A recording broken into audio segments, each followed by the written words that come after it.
All right, what's going on, everyone? Thank you so much for taking the time to listen to this episode of the Primetime Sports Podcast. I'm here with a very special guest, Vernon Brundage Jr., an author of two books. One that I did just read, Shoot Your Shot, a great motivational book that I do recommend for everybody listening.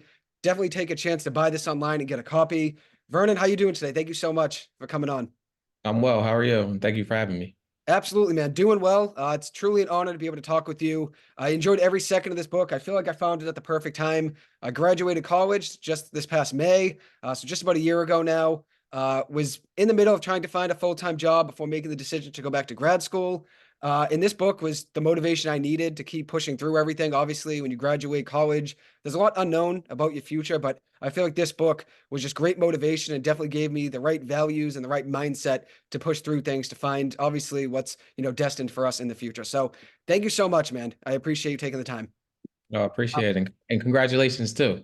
Thank you so much. I appreciate that truly. I think I found this book at the perfect time. I was looking up some motivational books on Amazon and this book came up and I remember reading, I think the second I got it, I read the first few pages and I remember you mentioning in there that you can use sports as a metaphor and you learned a lot from playing sports. Playing your whole life, you learned a lot of lessons and learned a lot of values from playing. And I felt like that was something that really related to me, playing sports my whole life.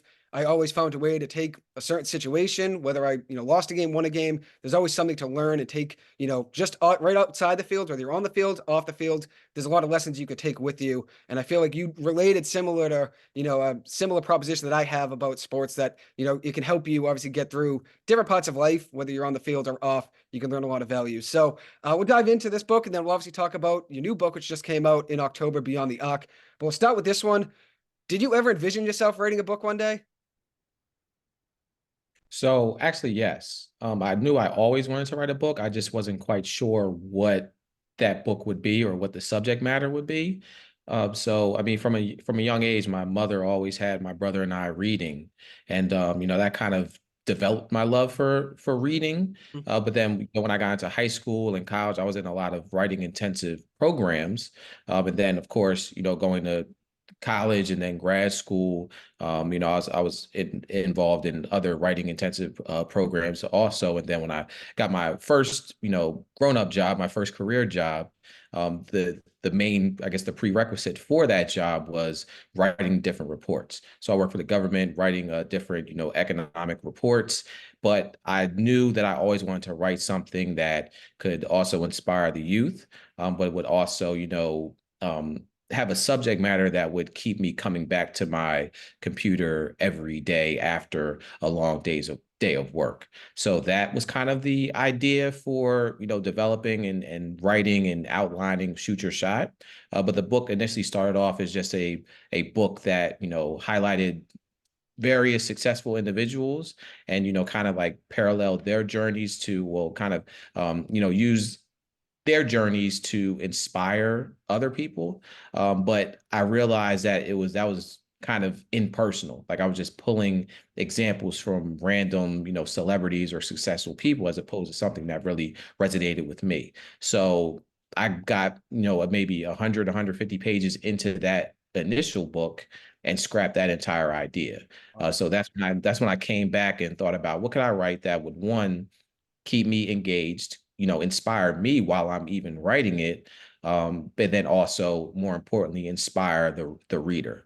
So I just thought about what my interests were. I love basketball. I love sports. So I was just thinking about a way that I could connect sports to life. And as you said, like there's so many different parallels between sports and life and an individual's journey. So that was kind of the inspiration for developing Shoot Your Shot and using basketball and the principles from basketball to inspire, motivate, and encourage an individual in their walk of life, whether they're even interested or playing sports at all. I think you definitely achieved that goal of trying to inspire people. I feel like every single page was so motivational, offered a great message of battling through adversity to try to get to the success. Obviously, you have to go through a lot of storms in order to get to where you want to get to in life, but I feel like every single page just resonated very well and everything encapsulated in that one message of trying to inspire the youth and obviously just people in general, whether you're young or old. I think everybody can relate to this book, which is really special. I feel like writing a book in general is really hard to do, but writing one that's motivational is definitely tough because I feel like if I wrote one that was motivational after the first 5 or 6 pages, I'd just be repeating myself. But you found a way to obviously have so many different chapters, and I really thought it was very creative the way you had a first quarter, second quarter, third quarter, fourth quarter, overtime. I thought that was a very nice way to obviously tie in sports to your motivational, advice and everything you gave in that book. So, and like you noted, I think you can learn a lot from sports. I've always been told that I talk in sports. I relate everything to the game of football all the time, but basketball as well. Like a 2 minute drill, I'm always in a hurry. I'm always in a rush. So I feel like you can learn a lot. And I feel like you found a way to definitely tie in sports to motivation, which isn't easy to do. I know it's something that obviously you're very passionate about, but it's still hard to write a full book about motivating people and obviously inspiring people. But you did that very well. So how long did it take you to write this book? So as I mentioned, I started writing a completely different book, just based off of random successful individuals. Yep. That took me about a year. Often, of course, it was stretched out because I'm writing, when I'm doing research, I'm writing outlines, I'm trying to find the time after I get off of work, or the time and the energy after I get off of work. So it was about a year writing that first version. And Mhm. then I'd say probably once I scrapped that idea, probably another year and a half to complete Shoot Your Shot. So in totality, about 2.5 years, but I definitely credit, at least attempting to start that first book, Mhm. because if it wasn't for that initial attempt, I would have never came up with the idea of Shoot Your Shot, and it wouldn't be the book that it is today. So, I tie both of those books together as, the entire process for writing Shoot Your Shot, because if it wasn't for that first attempt, I would have never produced Shoot Your Shot. I think that goes hand in hand with something you mentioned. I think it was in chapter 4. You were talking about how you were in grad school, you were working at CVS, and you were trying to get your doctorate as well at one point. And I remember you mentioning the fact that when you got out of the doctorate program, you looked back and you were wondering, did you make the right decision? Obviously, at the end of the day, it's tough to make that decision in the moment of whether or not you should stay in or not. And you talked about how you would have never been in the position you're in today had you made the decision to stay in, obviously, the program. So making that decision to get out made you the person you are today. And it kind of resonated a little bit with me with something Davion Mitchell said on the Sacramento Kings. He said something, I think it was when he was drafted. He said, if I could go back and change any of my past, I wouldn't, because I wouldn't be where I am today without it. And I thought that was a very strong message that you noted there. So when you look back at that decision to leave, the doctorate program, which is obviously something that's hard to do, when you're looking back at that, how difficult was it? I know in the moment it was difficult, but now when you look back, obviously things did work out, but how difficult was it in that moment to step away and say, this isn't for me? Oh, I mean, it was extremely difficult because I had put so much time, so much energy into achieving this, doctoral degree.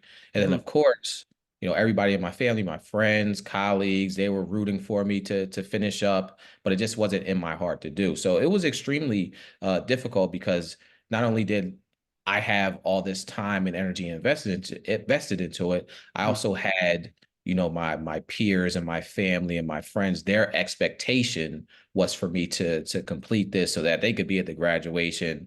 I mean, I already had people calling me Dr. Brundage before Mhm. I even completed the program. So just imagine that pressure, but it wasn't in my heart to do. Mhm. I would have just been doing something, just to complete it. And of course, I always another element is I always believe in finishing what I start. But at the same time, I didn't see the value add of continuing to go along this journey of something that I wasn't, number one, passionate about, that I didn't necessarily see me really doing anything with it. I would have kind of just been finishing it to finish it, with Mhm.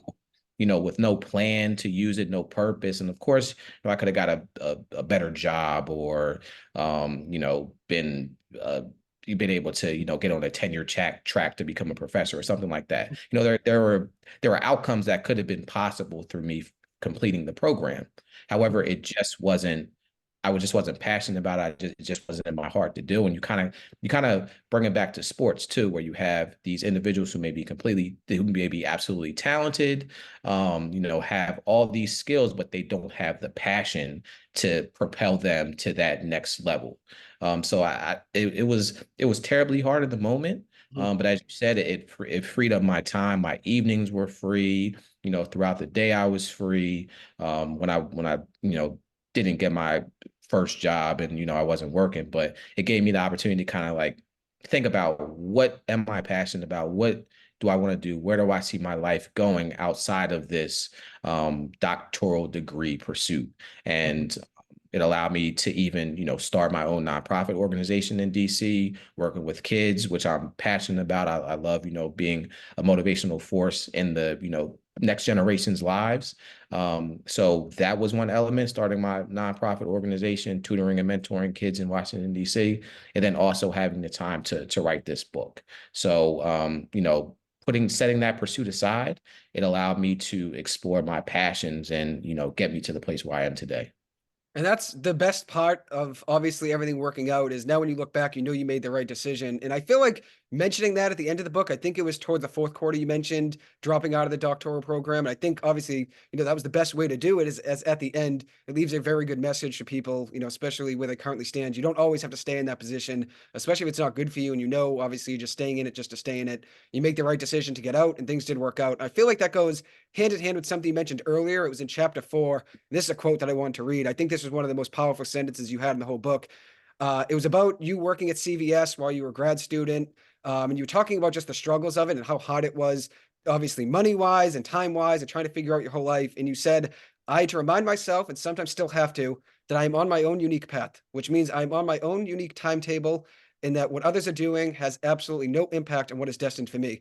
I thought that was a perfect way to put it. I don't think anyone could have said that any better. I think in today's generation, we're just so used to comparing ourselves to everyone, our friends, our family, what people are doing around us. And that quote right there, you had those two sentences, just were very motivational, a very powerful message to everybody that's reading that. How important is it for us to not look at what other people are doing and just stay on our own unique path and just stay locked in on what's in front of us? Absolutely. It goes to the, the common or the, popular quote. It's like Mhm, comparison is the thief of joy, mhm, right? So I mhm. mean, you may be, you may have a certain pursuit, and then you see your friends, they're, going on trips, they have this car, they're, getting their first apartment. But for me, I was living in a basement apartment, in the middle of Washington, D.C., in graduate school, working at CVS with, Yep. barely two pennies to rub together. And my friends there, they're doing this, they're doing that, they're living the high life. So it kind of course, in the moment, you feel like you're missing out. But Definitely. I always remind myself that I'm on my own path. Like I can't compare myself to other people because we are doing completely different things. What they're doing has nothing to do with what I am pursuing and the goals that I have. So I just need to focus on my specific path and focus on what I need to do in order to get me there. So hopefully, people, you mentioned that, you feel like that's one of the most powerful passages in the book. And I'm glad because, I just want people to understand that, your path is your path. Mhm, It's what direction you go in. It has nothing to do with what's going on outside of you. So my advice is to tune out the noise, um, and don't worry about what other people are doing, especially with the prevalence of social media, where you see, it's essentially a highlight reel for people's lives mhm, that has a tendency to cause jealousy. But just stay focused on your goals. Remember that you're on your own unique path with your own unique skill set and your own unique list of goals. Focus on that, and don't worry about any of the outside noise or the outside distractions. Just focus on you. mhm. Absolutely. And I think when you look at where you currently stand, whether it's, obviously in the past, when you're looking back, when you were writing this book and then where you're at now, and I feel like similar situation for me, we're always in a very unique situation where we are currently in this moment and taking advantage of what we can that's in our daily lives that we can control is something that's really important. I know you mentioned that in the book is taking accountability for where we currently stand for some certain situations in our life. And one thing you mentioned, and I think it was if I remember, it was in the middle part of the book. You said only you can make the decision regarding the person you want to be, either a spectator or a player. And I feel like a quote that we always hear is, "You can't score, you can't make plays from the bench." So, how important is it for someone to say, "Okay, it's time for me to get in the game and take control and make something happen in our life or my life," I guess, for that instance. It's extremely important. Like the tagline on the back of the book is, "You miss all the shots you don't take." Exactly. Like you have to get in the game, because honestly, what's the worst that can happen? You miss. But if you're on the sidelines, if you're not pursuing a goal that you have for yourself, you're going to miss anyway. Mhm. So the best possible alternative for you is to at least try. And if you do fail, okay, by all, like, at least you tried, or at least you made that initial step Definitely. in order to try to accomplish that. And then when you do fail, you're able to learn, and you're able to grow from that experience, so that the next time you try, excuse me, Mhm. you increase the likelihood of success on your next attempt. So getting in the game, and not only gives you a shot, it also gives you experience in pursuing that specific goal. And if you don't accomplish it on your first attempt, or your second attempt, or your third attempt, you're able to learn, and you're able to grow, and able to adopt a different approach to improve your likelihood of attaining that specific objective on your next attempt. Mhm.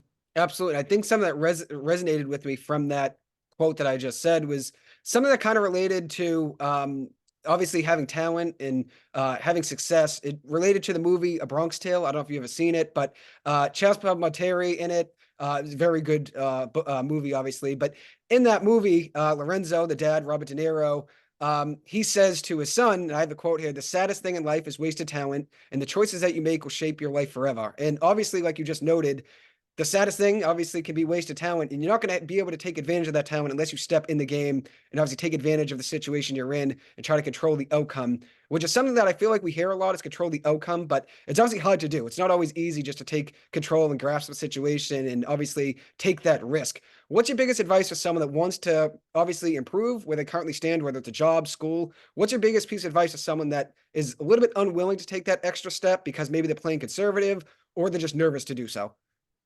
Well, I would say, honestly, try. Like, as simple as that may sound, like, try. Like I was just getting done saying, I mean, what is the worst that could happen? Like, you fail, or things don't go your way, but you're able to increase your likelihood of attaining something that you actually want. Mhm. Um, I get it may be scary, and there you may be, overcome with uncertainty, but wouldn't you rather know, what you could possibly do, or what you're possibly, capable of, by getting in the game, by at least attempting, so that you can't look back on your life and say, oh man, I wish I would have done this, or I wish I would have done that. You actually have the confirmation that, oh well, I tried to do it. It didn't work out the way I wanted it to.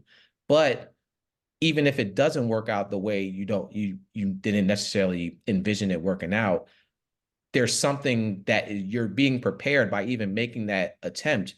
You're being prepared for another situation in the future, where it's like, well, I learned, and I was able to learn and grow from this experience. I'm able to apply it to this new experience now. So I would just say, I mean, just try. As simple as that may sound, just Mhm. get in the game. Just essentially shoot your shot, and see where it's able to take you. It may not, I guess, I'm looking for the right word, but it may not pan out in the Yeah, it may not work out. Yes. yeah, it may not pan out for you immediately, but you're being equipped with the tools that will help you in the future, whether it's for this specific goal, or something else that you may envision for yourself in the future. And I think that kind of goes hand in hand. What you just said there goes hand in hand with what Babe Ruth said once, that every single strikeout is one step closer to his next home run. So every single failure is obviously tough to look back on, but those obviously are steps, building blocks to get you to where you want to get to. But how important is it to keep a positive mindset? Because I think a lot of the time we look at our situations, and you mentioned this in the book, it's really hard to obviously try to keep a positive mindset, especially with all the negative energy and negative noise that's always around us. How important is it to take that negative noise, block it out, and try to turn it into something positive and maintaining a positive mindset and trying to really build upon that? Yeah, I mean, it's extremely important. In the book I mentioned, how you have basketball players or shooters, right? Mhm. So your mindset affects your play, right?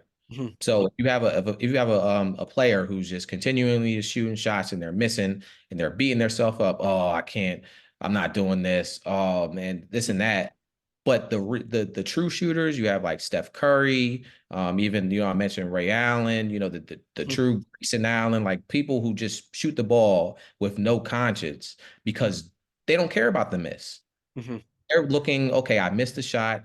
What can I do to adjust for the next attempt? But they're maintaining a positive mindset. They're not beating themselves up. So Mhm. if you're not beating yourself up and you're looking forward to your next attempt, you're essentially putting yourself in the headspace to be better equipped to accomplish what you set out to do in the first place. But if you're just beating yourself up, you're going to have a tendency you're beating yourself up. You're going to have a tendency to quit.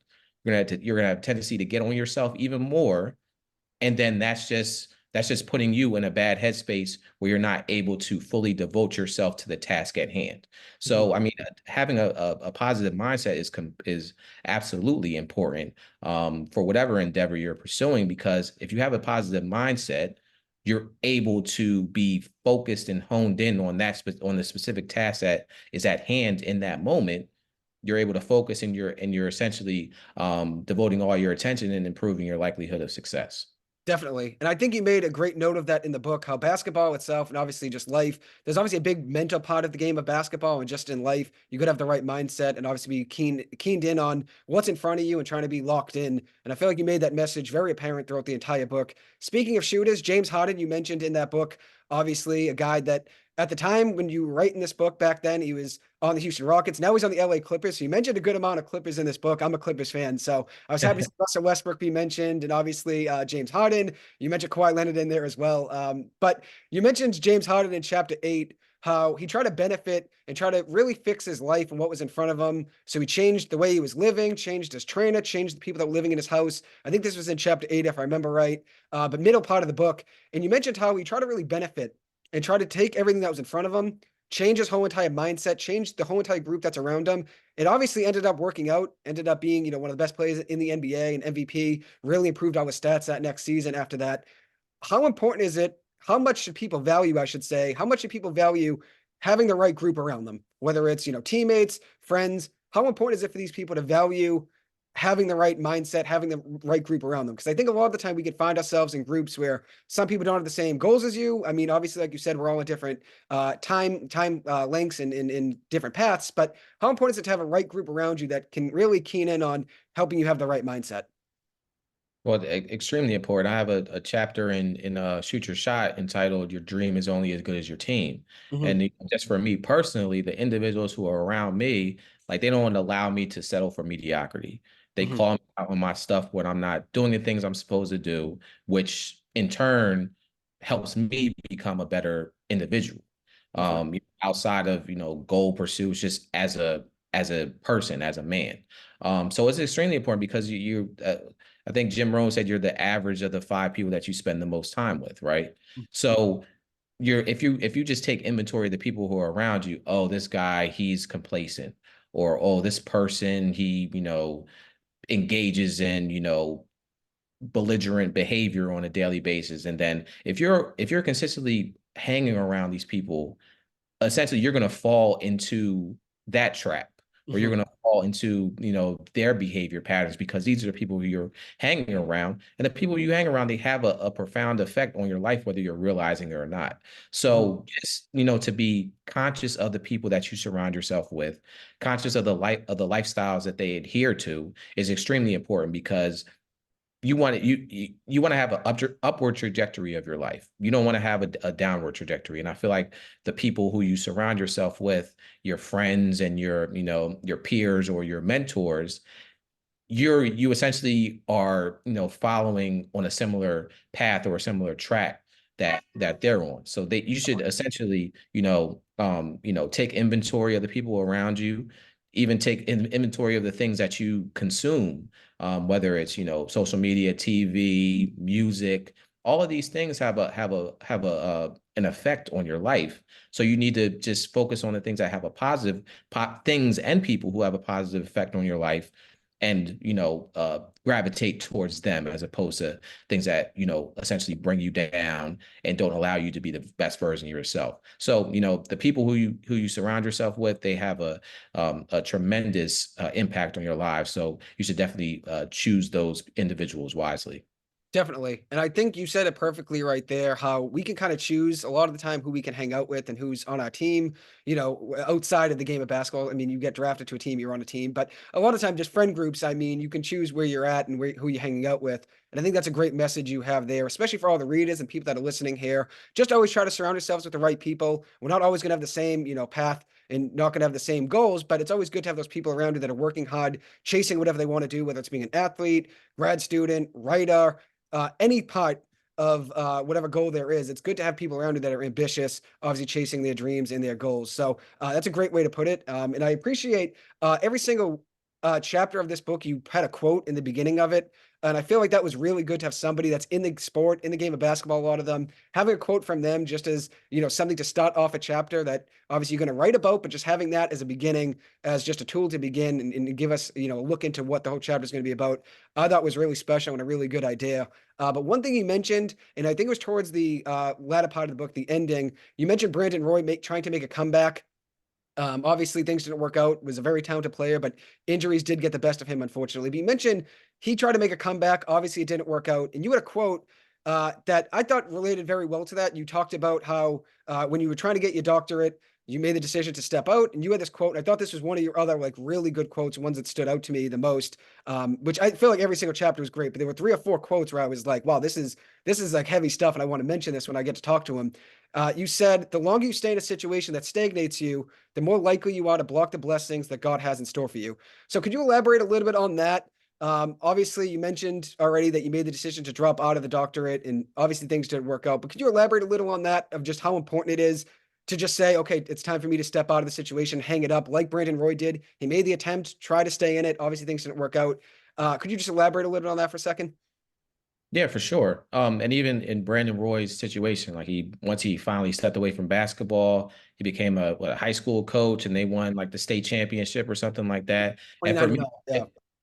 and for me personally, when I stepped away from the doctoral program, I was able to fully invest myself into my mentor program, which is called Invested. Mhm. So I Yeah, was yeah, able to yeah. invest in that, and then also be able to invest myself into my writing, or invest my time and my energy into my writing. But had I stayed in the situation that I didn't want to be in, that Mhm. wasn't bringing any value add to my life, I would have never been able to do those things. So, I mean, that applies to whether it's sports, whether it's school, relationships, Mhm. friendships. You're essentially holding yourself back from, you know, a world that is waiting to be opened up to you, but you're so stuck in your current situation that you're not able to see where your life could go.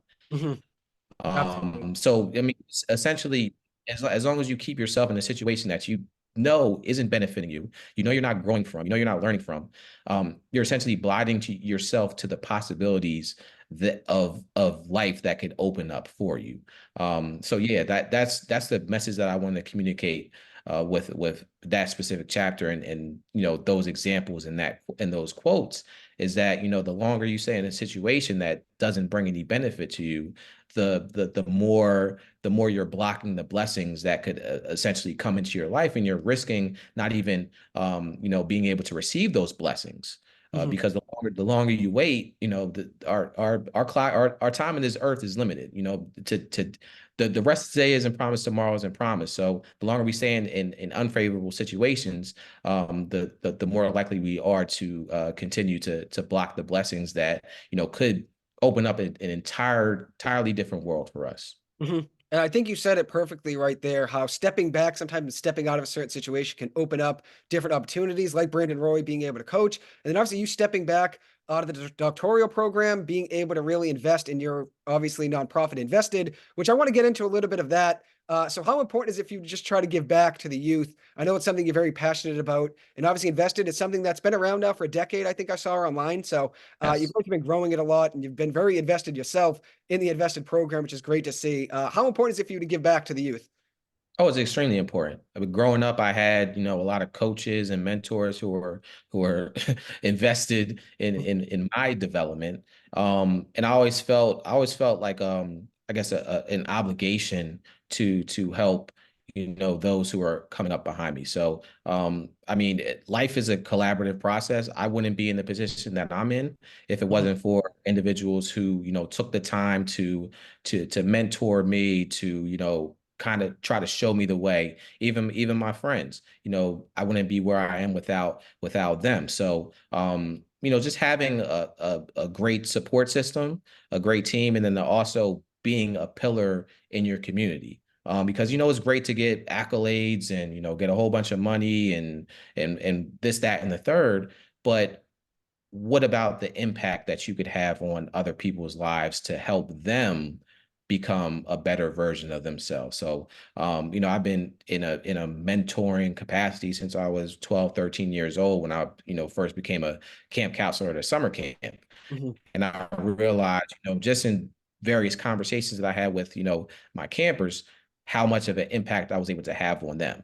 So even with Shoot Your Shot is kind of like um a book version of a mentoring program for me, Mhm. where I'm able to provide these examples. I'm able to reflect on my own personal journey to help the reader who, I mean, it is a young adult, youth and young adult book, but I've gotten messages from, 67-year-old individuals who are saying like this helped my life, as well as, third, fourth graders. So just being able to mentor or to have an impact in that capacity, I feel like is beneficial. I feel like, life is a collaborative process that if I'm doing myself, I'm doing God, and I'm doing the world a disservice by not, giving back in some form, whether it's my time, whether it's, donations, whether it's through my words.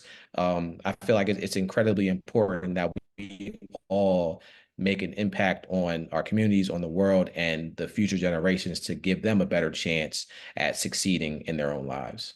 I think that's very admirable. I think you're doing a great job with all of that. Obviously, the book is a way to obviously give back and inspire people and leave an impact. But obviously, with the invested program, being a keynote speaker, you're leaving an impact in so many different ways. And obviously, at the end of the day, reading this book was just leaving an impact on its own. But being able to speak to you about it is definitely an honor. So when you look at your program, Invested, what type of things do you guys offer? What type of programs do you offer the youth?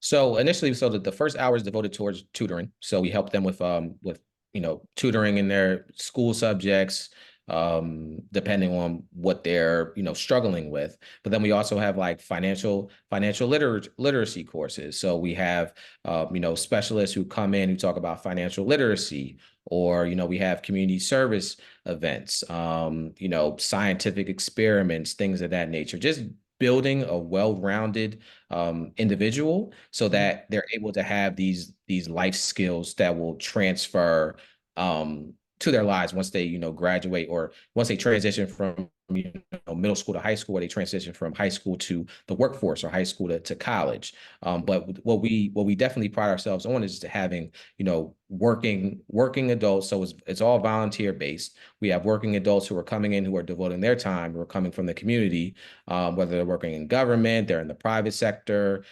Just having these different individuals who are, working adults volunteering their time so that these kids could see, like we were saying earlier about the importance of giving back. They're devoting their time to investing in the youth's development and the youth's lives. So yeah, it's a combination of tutoring, various seminars, whether it's financial literacy. I mean, we even had something like how to tie a tie for the boys in the program. Just simple things like that. Interview prep. We help them in regards to uh, preparing for their standardized testing, things of that nature, just to prepare them for life outside of the walls of the mentoring program and school. We wanted to have applicable life lessons that they could transfer to their lives once they do get out of school and go into the workforce or go to college.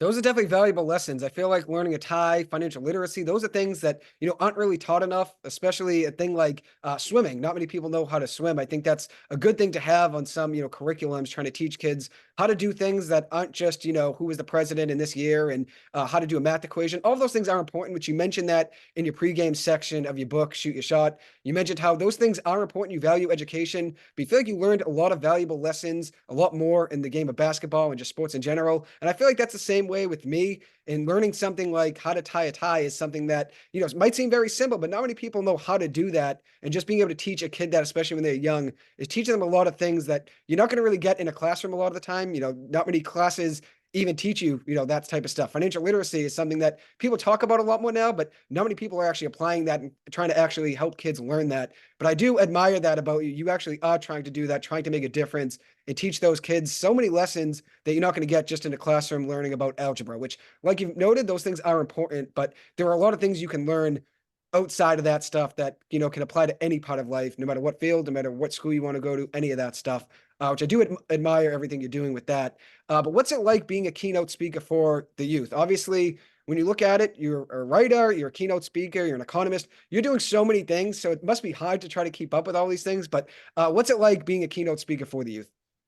Yeah, I mean it's absolutely hard, but I mean it's worth it. Just knowing that, your words can have a impact on Mhm. somebody. But I was kind of like thrust into that because, when younger, maybe 15 years ago, I was, mentoring and, I won a award in DC for, 30 under 30. So, but one of my, one of my former counselors at school, at my undergraduate institution in college, reached out to me and was like, well, would you like to, deliver the keynote speaker to the African American scholars for our graduation. I was like, sure, why not? Like it was petrifying Mhm. initially, but I realized like just delivering the speech and then having people come up to me and say that the message really resonated with them, realized that I was on the right path and I was doing something that I was called to do. But initially it was terrifying. I don't necessarily like putting myself. I didn't like necessarily putting myself out there, but just by getting the reps and being in those positions, I realized that people really valued what I had to say and the experiences I had to share, and I've been doing it ever since. So yeah, I love it. I love interacting with people. I love learning about their stories a little bit too and being able to kind of relate my own personal journey to what somebody else is going through. But I think the main thing is just being like forward facing and being seen in the sense where people are able to identify with me, see themselves in my own personal journey, and kind of use me as a motivational catalyst, for lack of better words, to continue pushing on and continuing to persevere. Yeah, all the sentiments you talked about here, everything you're saying now, I think that applies to obviously the youth, the young adults, but I think any age, like you noted. I mean, people reaching out that are 60 or 70, that shows you're making an impact not just on, one certain group of people. You're making an impact on a lot of people. And obviously being a keynote speaker, that's an honor on its own. Just being able to get up there and just talk is hard, but obviously talking about your journey, giving advice, giving motivation, like those aren't easy things to do, but very admirable work, everything you're doing. What was it like being part of the LA Books Festival? I saw you were doing that just a week ago now. What was that like? Oh, it was amazing. And that's another component of shoot your shot is just putting yourself out there to a certain Mhm. degree. Mhm. We went out there and we talked about your dream is only as good as your team. I had six of my friends, five of my fraternity brothers and my cousin. They came out. They helped me set up. They helped me sell books. They were able to hold my booth down while I went to go network and talk to other authors or Mhm. other media personalities and hosts. But it was an amazing experience. We were able to sell every single book that we came with, was able to make meaningful connections. And it was just an incredible experience that I truly value and I truly appreciate. But it wouldn't have been possible if I would have, kind of gave into my, the little man on the on my shoulder saying, no, don't do it. It's too much money, or you don't know what you're doing, or you don't have it, you're not reputable enough or you're not notable enough, like just stepping out on faith. It allowed me to put myself in a position to not only sell books to get the book into, other people's hands, but also to make meaningful connections that I feel as though will be beneficial in the near future. And your decision to go goes hand in hand with your message of, do you want to be a spectator or do you want to be a player? You step in, obviously, you get in the game, you're a player, and that's how you can control your own destiny and change your journey, which is awesome to see. So I just want to transition right before I let you go. I don't want to hold up, take up too much of your time, but I know you just had a new novel come out just this past, just about like 5 or 6 months ago, right? In October, you had Beyond the Arc come out. What can you tell listeners about that book? Maybe just a quick minute or so about it. Yeah, so Beyond the Arc, I published that in October 2023. It tells the story of DJ Joyner, who was an undrafted basketball player. He had a standout college career. However, Mhm. he goes undrafted, but as opposed to, giving up his dream of playing in the NBA, he heads to Las Vegas. He accepts a NBA Summer League invite from the Washington Wizards. Heads to Las Vegas to play in the NBA Summer League with the hopes of, making the Wizards training camp Mhm. roster and essentially the regular season roster. So not to give any too many spoilers away, but it's just talking about his journey after going undrafted and his attempt to make the unconventional leap as an undrafted player in the NBA. And the I guess the motivation was, knowing that with Shoot Your Shot, it is a nonfiction self-help book. But I Mhm. know that, everybody may not be into the nonfiction space. I wrote Shoot Your Shot so it wouldn't be like I'm talking at you. It would be Mhm. more of a conversation because even with the principles, I related back to personal experiences that I had. Mhm. But a lot of people may see it as being preachy or whatever, but I wanted to offer kind of a